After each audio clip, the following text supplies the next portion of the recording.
नमस्कार बच्चों, आज हम पढ़ेंगे क्लास 10th की बुक फर्स्ट फ्लाइट का पहला chapter a letter to God, भगवान को एक पत्र। बिफोर यू रीड चैप्टर पढ़ने से पहले हम जानेंगे कि कहानी हमें क्या बता रही है। दे से फेथ कैन मूव माउंटेन्स। लोग कहते हैं कि जो विश्वास है वो पर्वतों को भी हिला सकता है। But what should we put our faith in. लेकिन हम विश्वास किस में करें? This is the question this story delicately poses. और ये कहानी हमें इसके बारे में बताएगी। Lencho is a farmer. इस कहानी में लेंचो नाम का एक व्यक्ति है जो एक फार्मर किसान है। Who writes a letter to God, जो भगवान को एक पत्र लिखता है। When his crops are ruined, जब उसकी फसल खराब हो जाती है, बर्बाद हो जाती है। आस्किंग फॉर 100 पीसोज, और वो भगवान से आग्रह करता है कि भगवान आप मुझे 100 रुपये दे दीजिए। Does Lencho's letter reach God, क्या लेंचो का पत्र भगवान तक पहुंचता है? Does God send him the money, क्या भगवान उसे पैसे भेजते हैं? Think what your answers to these question, सोचो आपके उत्तर इस प्रश्न के क्या क्या हो सकते हैं। Would be and guess how the story continues, और ये भी अनुमान लगाइए कि किस प्रकार से ये कहानी आगे बढ़ेगी। Before you begin to read, इससे पहले कि आप इस कहानी को पढ़ना शुरू करें, आप अपने मन में विचार ला करके सोच सकते हैं। और अब हमारी कहानी शुरू होने जा रही है। यहाँ पर ये बताया गया है कि किस प्रकार से हम जब बैंक में और जाते हैं, पैसा डिपॉजिट कराते हैं, तो किस प्रकार का फॉर्म आता है। ये सब जानकारियाँ चैप्टर के पहले दी गई है और हमारा चैप्टर स्टार्ट होता है यहाँ से। कहानी शुरू होती है। The house the only man in the entire valley set on the crest of a low hill. The house एक घर है, the only one in the entire valley, और पूरी की पूरी घाटी में केवल एक ही मकान, एक ही घर बना हुआ है। Set on the crest of a low hill, एक छोटी पहाड़ी की चोटी पर एक मकान बना हुआ है, और मकान केवल एक ही है, इसके अलावा वहाँ कोई और घर नहीं है। फ्रॉम दिस हाइट, और उस पहाड़ी की ऊंचाई से, वन कुड सी, कोई भी देख सकता था कि पहाड़ी के नीचे क्या देख सकता था? द रिवर, नदी, द फील्ड और ऑफ राइप कॉर्न, और पकी हुई फसल के खेत देख सकता था। डोटेड विद द फ्लावर्स, और फसल में जो थे वो क्या थे? फूल थे। That always promised a good harvest, और ये फूल ये वादा कर रहे थे किसान से कि उसकी फसल बहुत अच्छी हुई है। The only thing the earth needed was a downpour और एटलीस्ट अ शावर, केवल एक ही चीज़ की धरती को आवश्यकता थी, वो आवश्यकता थी कि एक डाउनपोर, या तो एक तेज बारिश हो जाए, या फिर एटलीस्ट अ शावर, एक हल्की फुल्की फुहार पानी की आ जाए, तो वो फसल बिल्कुल तैयार है। थ्रू आउट द मॉर्निंग, और पूरी सुबह Lencho, who knew his fields intimately, had done nothing else but see the sky towards the north east. तो पूरी की पूरी सुबह लेंचो ने क्या किया? लेंचो हु न्यू, जो जानता था, his fields intimately, had done nothing else, उसने कुछ नहीं किया है, बट सी द स्काई, वो आसमान को देख रहा है, और टुवार्ड्स द नॉर्थ ईस्ट, और वह उत्तर पूर्व दिशा की ओर देख रहा है। उसे लग रहा है कि बारिश होने वाली है और उसकी फसल बहुत अच्छी होने वाली है, उसे बड़ी आशा है अपनी फसल से। Now we are really going to get some water woman, और वो अपनी पत्नी से कह रहा है, और अब वास्तव में हमें कुछ पानी मिलने वाला है, मतलब बारिश होने वाली है। The woman who was preparing supper, supper means रात्रि का भोजन, तो वो महिला जो भोजन तैयार कर रही थी, उसने रिप्लाइड, उत्तर दिया, येस गॉड विलिंग, हाँ भगवान की यही इच्छा है। The older boys were working in the field, उनके जो बड़े बेटे थे वो तो खेत में काम कर रहे थे। While the smaller ones were playing near the house, और जो छोटे बच्चे थे उनके घर के, वो घर के पास खेल रहे थे। Until the woman called to them all, जब तक कि माँ ने अपने सभी बच्चों को पुकार नहीं लिया, तब तक वो माता पिता के पास नहीं आए। कम फॉर डिनर, तभी माँ ने आवाज़ लगाई, आओ बच्चों और आप भोजन कर लो। It was during the meal that, और भोजन के समय क्या हुआ? जस्ट एज, जब वो भोजन करने ही वाले थे, लेंचो हैड प्रेडिक्टेड, जैसा कि लेंचो ने पूर्वानुमान लगाया था, big drops of rain began to fall, बड़ी बड़ी बारिश की बूंदें गिरने लगी। In the north east huge mountains of clouds could be seen approaching, in the north east, और उत्तर पूर्व दिशा में बड़े बड़े और बादलों के पहाड़, मतलब बड़े बड़े बादल, कुड बी सीन, दिखाई दे रहे थे कि वो आगे बढ़ रहे हैं। द एयर वाज फ्रेश, हवा बड़ी ताज़ा और स्वीट मधुर थी। The man went out for no other reason than to have the pleasure of feeling the rain on his body, and when he return he exclaimed, these aren't raindrops falling from the sky, they are new coins. The big drops are 10-cent pieces and the little ones are 5s. The man went out for no other reason. और वहाँ घरों से लोग जो थे वो बाहर गए, then to have the pleasure of feeling, और उनका घर के बाहर जाने का और कोई कारण नहीं था, वो आनंद लेना चाहते थे, अपने शरीर पर उन बारिश की बूंदों को महसूस करना चाहते थे। जैसा कि हमारा भी मन होता है बारिश में नहाने का, तो वो जो आदमी थे वो घर से बाहर निकले नहाने के लिए। When he returned he exclaimed, और जब वो आदमी वापस अंदर घर के अंदर लौटा तो उसने व्याख्या की कि दीज आरंट रेनड्रॉप्स, ये बारिश की बूंदें नहीं है, फॉलिंग फ्रॉम द स्काई, जो आसमान से गिर रही है, दे आर न्यू कॉइन्स, ये तो नए सिक्के हैं, the big drops are 10-cent pieces, जो बड़ी बड़ी बारिश की बूंदें हैं वो 10 रुपये के समान हैं, और जो द लिटिल वंस, छोटी बूंदें हैं, वो 5 रुपये के समान है। मतलब जो बारिश है और हमारी फसल की इतनी रेट बढ़ा देगी कि हम बहुत पैसा कमाएंगे, ऐसे उनके मन में भाव आया। With a satisfied expression he regarded the field of ripe corn with its flowers draped in a curtain of rain. With a satisfied expression, चेहरे पर संतुष्टि के भाव के साथ ही regarded, उस आदमी ने मान लिया कि the field of ripe corn, पके हुए अनाज का जो खेत है, with the flower, जिसमें फूल लगे हुए हैं, draped in a curtain of rain, बारिश का एक पर्दा सा छा गया है, मतलब बहुत तेज बारिश होने लगी है। बट सडनली, लेकिन अचानक, a strong wind began to blow, तेज हवा चलने लगी, and along with the rain, और बारिश के साथ साथ very large hail stones began to fall, बड़े बड़े ओले गिरने लगे। These truly did resemble new silver coins, और ऐसा लग रहा था कि वास्तव में चांदी के सिक्के गिर रहे हों। The boys exposing themselves to the rain, और बच्चों ने क्या कर दिया, अपने शरीर पर से कपड़े उतार दिए और बारिश में भीग कर नहाने लगे। Ran out to collect the frozen pearls, और वो फ्रोजन पर्ल्स, जमे हुए मोती, और यहाँ पर जो ये गिरे हैं जमे हुए मोती किसको कहा गया है, जो ओले गिर रहे हैं उन्हें कहा गया है, और उनको इकट्ठा करने के लिए बच्चे भागते हैं बाहर की ओर। It's really getting bad now exclaimed the man, तभी जो लेंचो नाम का जो व्यक्ति है, तभी वो बहुत क्या कहता है, it's really getting bad now, ये तो बहुत बुरा हो गया। I hope it passes quickly, आशा करता हूँ कि ये ओले गिरना जल्द ही बंद हो जाए। It did not pass quickly, लेकिन ऐसा नहीं हुआ, ओले लगातार गिरते रहे। For an hour the hail ruined rained on the house, for an hour, 1 घंटे तक जो ओले थे, रेंड ऑन द हाउस, वो गिरते रहे। द गार्डन, और कहाँ कहाँ गिरे, मकानों के ऊपर, गार्डन बगीचे में, हिल साइड पहाड़ियों पर, कॉर्नफील्ड और अनाज के खेत में, ऑन द होल वैली, पूरी घाटी पर, और ओले गिरने लगे। द फील्ड वाज वाइट, और पूरा का पूरा खेत जो था वो सफ़ेद हो गया, as if covered with salt, जैसे और उसमें नमक बिछा दिया गया हो, सफ़ेद हो गया सब। Not a leaf remained on the trees, और किसी पेड़ पर कोई पत्ती नहीं बची। The corn was totally destroy, और अनाज भी पूरी तरह से नष्ट हो गया। The flowers were gone from the plants, और पौधों पर जो फूल लगे थे वो सारे झड़ गए। Lencho soul was filled with sadness, और लेंचो का जो हृदय था वो भी दुख से भर गया। When the storm had passed, और जब ये तूफान आकर चला गया, he stood in the middle of the field, वह अपने खेत में जाकर खड़ा हो गया।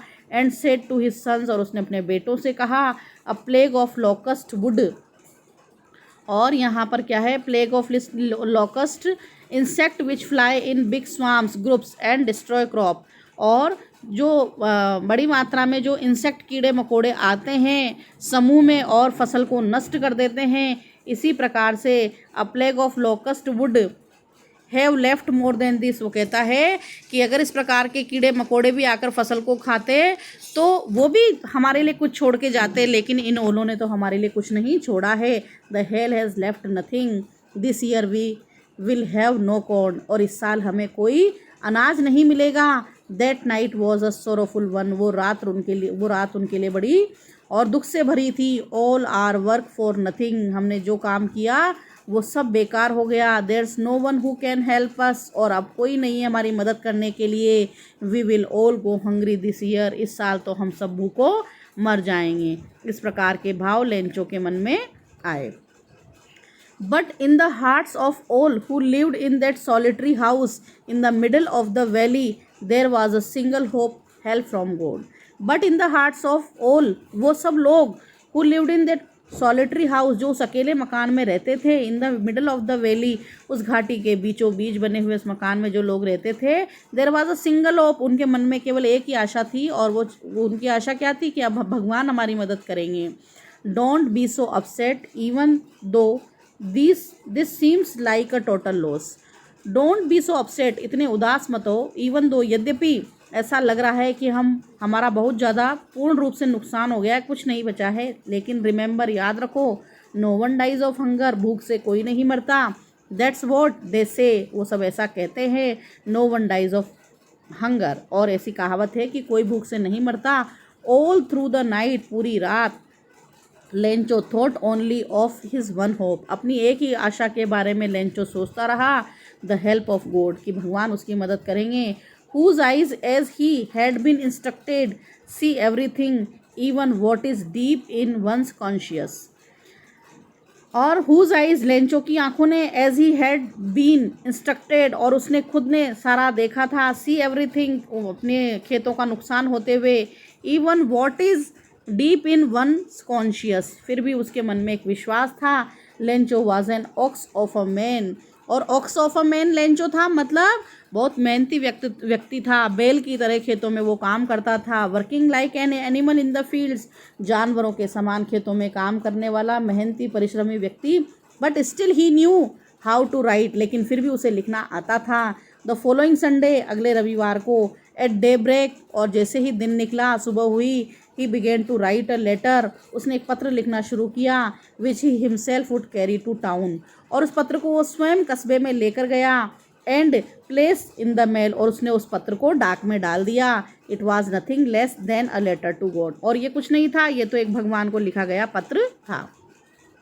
God he wrote, उसने लिखा, भगवान, if you don't help me, यदि आप मेरी मदद नहीं करोगे, my family and I will go hungry this year, तो इस साल में और मेरा परिवार भूखों मर जाएगा. I need 100 pesos in order to sow my field again, और मुझे फिर से अपने खेत में बीज बोने के लिए 100 रुपये चाहिए. And to give until the crops comes because the hail storm, and to, और मुझे क्यों चाहिए, to live until the crops come, अगली फसल नहीं आ जाए तब तक मुझे इस पैसे की आवश्यकता है, क्योंकि हेल स्टॉर्म ने, ओलों ने हमारी सारी फसल बर्बाद कर दी है. He wrote to God on the envelope, और पत्र को लिखकर एनवलप लिफाफे में डाल दिया, और लिफाफे पर पता लिख दिया उसने, टू गॉड, भगवान को.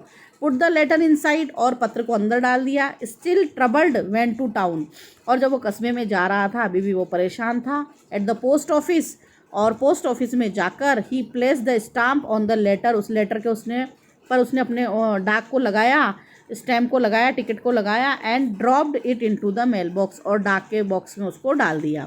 One of the employees who was a postman and also helped at the post office went to his boss laughing heartily and showed him the letter to God. और जब ये पोस्ट ऑफिस में पहुंचा पत्र, one of the employees, एक कर्मचारी, who was a postman, जो postman था, और also help at the post office, और पोस्ट ऑफिस के कार्यों में भी जो मदद करता था, वेंट टू हिज बॉस, और वह पोस्टमैन अपने बॉस के पास लाफिंग हार्टली, हृदय से हंसता हुआ गया. और उस पोस्टमैन ने अपने बॉस को, भगवान को लिखा गया वो पत्र हंसते हुए दिखाया, और कहा, never in his career as a postman, कि मेरे पोस्टमैन के जीवन में, had he known that address, आज तक मैंने ऐसा पता नहीं देखा है. द पोस्ट मास्टर, और जो पोस्टमैन का बॉस था वो कौन था, पोस्ट मास्टर. अ फेट एमिएबल, और ये पोस्ट मास्टर एक मोटा, एमिएबल बहुत ही मित्रवत और व्यवहार करने वाला ये व्यक्ति था. तो उसने क्या किया, उसने भी फेलो, ऐसा व्यक्ति था जो मित्रतापूर्वक व्यवहार रखता था. आल्सो ब्रोक आउट लाफिंग, वो भी हंसने लगा. But almost immediately he turn serious, लेकिन तुरंत ही जल्दी वो थोड़ा गंभीर हो गया. And tapping the later on his desk, और अपनी डेस्क पर उस लेटर को थपथपाते हुए, कमेंटेड, उसने टिप्पणी की, व्हाट फेथ, क्या विश्वास है. I wish I had the faith of the man who wrote this letter, I wish, काश, I had the faith of the man who wrote this letter, और जिस व्यक्ति ने पत्र लिखा है, और कैसा उसका विश्वास है. Starting up a correspondence with God, कि उसने और भगवान से पत्र व्यवहार किया है, भगवान को पत्र लिखा है. So in order not to shake the writer's faith in God, और उसने कहा पोस्ट मास्टर ने कि उस व्यक्ति का भगवान पर से विश्वास नहीं हिले, तो the post master came up with an idea, post master को एक विचार आया. आंसर द लेटर, किस पत्र का उत्तर दो. But when he opened it, जब उन्होंने पत्र को खोला, it was evident that to answer it he needed something more than goodwill. तो उसने क्या देखा कि इस पत्र का उत्तर देने के लिए उसे गुडविल, एक अच्छी भावना के साथ और कुछ भी चाहिए. इंक, गुडविल, इंक और पेपर, केवल अच्छी भावना और स्याही और कागज़ के अलावा और भी कुछ उसे देना पड़ेगा. But he stuck to his solution, और उसने इसका सॉल्यूशन भी ढूंढ लिया. He asked for money from his employees, और उसके और भी जो कर्मचारी थे उन सबसे उसने पैसा मांगा, क्योंकि लेंचो ने उसमें 100 रुपये भगवान को कहा था कि मुझे 100 रुपये की आप मदद प्रदान करें. तो he himself gave part of his salary, अपना जो वेतन था उसका कुछ हिस्सा उसने स्वयं ने दिया. And several friends of his were oblige to give something for an act of charity, और दान के लिए उसके कुछ दोस्तों ने भी उसकी मदद की. It was impossible for him to gather the 100 pesos, so he was able to send the farmer only a little more than half. It was impossible for him, उसके लिए असंभव था, टू गैदर द 100 pesos, 100 रुपये इकट्ठा करना उसके लिए मुश्किल था. तो so he was able to send the farmer only a little more than half. तो 100 का आधा कितना हो गया, हाफ, 50, और 50 से कुछ ज़्यादा पैसे ही वो इकट्ठे कर पाया. और he put the money in an envelope, और उसने इस पैसे को एनवलप में, लिफाफे में डाला, और एड्रेस्ड टू लेंचो का एड्रेस उस पर लिखा. And with it a letter containing only a single word, और इस पत्र के साथ केवल एक ही शब्द उन्होंने लिखा एज अ सिग्नेचर, एक हस्ताक्षर के रूप में, और लिख दिया गॉड, कि ये पत्र किसने लिखा है, उसको गॉड ने. The following Sunday Lencho came a bit earlier than usual, और अगले आने वाले रविवार को लेंचो जल्दी आ गया. और देन यूजुअल टू आस्क, हमेशा की तरह, और हमेशा थोड़ा लेट आता था लेकिन इस बार थोड़ा जल्दी आकर उसने आस्क, पूछा, if there was a letter for him, क्या उसके लिए कोई पत्र आया है. तो it was the postman himself who handed the letter to him, और पोस्टमैन ने खुद ने अपने हाथ से उसके हाथ में लेटर दिया. While the post master experiencing the containment of man, जबकि पोस्ट मास्टर जो था वो अनुभव करना चाह रहा था कि जो व्यक्ति है वो पैसे देखकर बहुत कंटेनमेंट, वो संतुष्ट होगा. Who has performed a good deed, क्योंकि उस पोस्ट मास्टर ने एक अच्छा कार्य किया था. Looked on from his office, तो पोस्ट मास्टर अपने ऑफिस में से बैठा बैठा देख रहा था. Lencho showed not the slightest surprise on seeing the money, पैसे देख करके लेंचो के मन में बिल्कुल भी आश्चर्य नहीं हुआ. सच वाज हिज कॉन्फिडेंस, ऐसा उसका विश्वास था. बट ही बिकेम एंग्री, लेकिन वो थोड़ा नाराज हो गया. When he counted the money, जब उसने पैसों को गिना. God could not have made a mistake, भगवान गलती नहीं कर सकते. Nor could he have denied Lencho, और ना ही भगवान लेंचो को मना कर सकते हैं. वॉट ही हैड रिक्वेस्टेड, कि लेंचो ने अगर 100 रुपये मांगे हैं तो भगवान को तो 100 रुपये ही देने थे. इमीडिएटली, तुरंत, Lencho went up to the window to ask for paper and ink, और वहाँ पोस्ट ऑफिस की खिड़की में जाकर उसने कागज़ और पेन, इंक को मांगा ताकि वो फिर से पत्र लिख सके. और on the public writing table he started to write with much wrinkling on his eyebrow, और अपनी आईब्रोज पर और को तानते हुए, उन पर सलवटे पटकते हुए उसने फिर से पत्र लिखा. Caused by the effort he had to make to express his ideas, और वो सलवटें उसके चेहरे पर क्यों आ गई थी, क्योंकि वो कोशिश कर रहा था अपने विचारों को उसमें लिखने की. व्हेन ही फिनिश्ड, जब उसने पत्र फिनिश कर लिया, समाप्त कर लिया, he went to the window to buy a stamp, फिर वो डाक टिकट खरीदने के लिए खिड़की पर गया. विच ही लिक्ड, और टिकट को उसने चाटा. एंड देन अफिक्स्ड टू, और फिर उस टिकट को उसने अफिक्स्ड चिपका दिया. द एनवलप, लिफाफे पर, और लिफाफे पर चिपका कर. With the blow of his fist, fist अपने हाथ की मुट्ठी से, और ब्लो उसको ठोका, प्रहार किया. The moment the letter fell into the mail box, और जैसे ही उसने मेल बॉक्स में उस पत्र को डाला, the post master went to open it, और पोस्ट मास्टर ने फटाफट से उस पत्र को निकाला और उसको पढ़ा. तो उसमें लिखा हुआ था, god of the money that I asked for only 70 pesos reached me, आपसे मैंने 100 रुपये मांगे थे लेकिन मुझ तक तो केवल 70 रुपये पहुँचे हैं. सेंड मी द रेस्ट, बाकी बचे हुए 30 रुपये भी आप मुझे भेजें, since I need it very much, क्योंकि मुझे इसकी बहुत ज़्यादा आवश्यकता है। But don't send it to me through the mail, क्योंकि और लेकिन आप मुझे इसको डाक के माध्यम से मत भेजना, because the post office employees are a bunch of crooks Lencho, क्योंकि ये पोस्ट ऑफिस वाले जो हैं वो बंच ऑफ क्रुक्स हैं, ये बेईमान हैं। और आप डाक के माध्यम से मत भेजना, क्योंकि इन्होंने पहले मेरे 30 रुपये निकाल लिए। आपने तो पूरे ही भेजे थे भगवान, पर इन्होंने निकाल लिए। इस प्रकार का भाव रखते हुए उसने लास्ट में अपने सिग्नेचर कर दिए लेंचो। तो इस प्रकार से चैप्टर हमारा समाप्त होता है बच्चों। Thank you.